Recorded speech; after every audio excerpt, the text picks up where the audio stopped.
Audio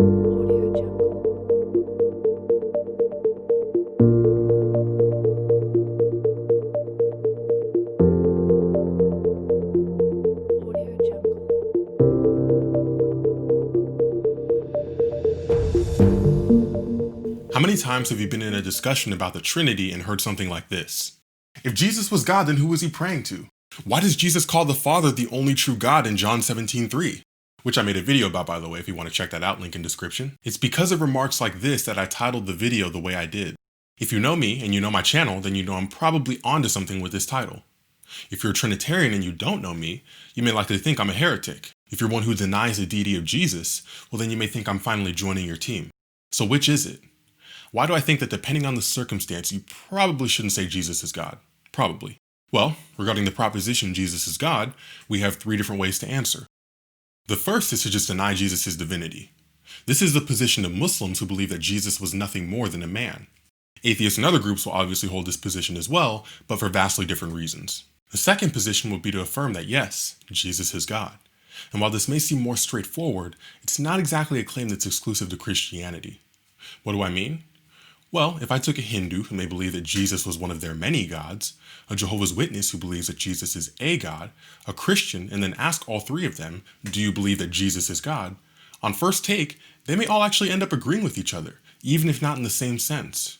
And so while I do think that the Bible shows Jesus is God, unless we're clear about what we mean here, we're headed for a world of confusion and a lack of understanding that'll result from not having communication as to what we mean by the term God. You probably know this personally if you've ever been in a discussion with those about the Trinity, and they may say things like I said in the beginning, like, oh, well, who was Jesus praying to if he's God? They try to argue that we as Trinitarians are saying that Jesus is the Father, which couldn't be further from what Trinitarians believe. This is why I'm in favor of taking a detour when talking about Jesus. Instead of saying Jesus is God, I prefer to say that Jesus is equal to the Father. Now, if you're talking to someone who, if you say Jesus is God, they know what you're saying, then I have no problem with that. But it's just that too often, when it comes to the second position, it's not that the second position is wrong, but it's just that it too often leads to confusion among anti-Trinitarians where they think we're trying to argue, again, that Jesus is the Father, which is not what Trinitarians believe. And so what is the biblical basis for the third position? Well, we have classic verses like John 1:1, where we obviously see the nature of God ascribed to Jesus. But then we also have verses like Romans 10:9, where God is distinguished from Jesus as being God the Father. And so we see that there can be at least two meanings in the New Testament. One can be talking about one's nature, which we see, so we know that Jesus is God in that sense. But then Romans 10:9 obviously shows that it's talking about God the Father, who Jesus would not be in that sense because we know that Jesus is distinguishable from God the Father. We're not modalists. The point in making this distinction is not to downplay who Jesus is or try to say that, he's not God, because we agree that he's God. The point is just to show that Jesus and the Father are distinguishable from one another, because it's too often that we see anti-Trinitarians thinking that we're saying that Jesus and the Father are the same person, when that really is just not the case.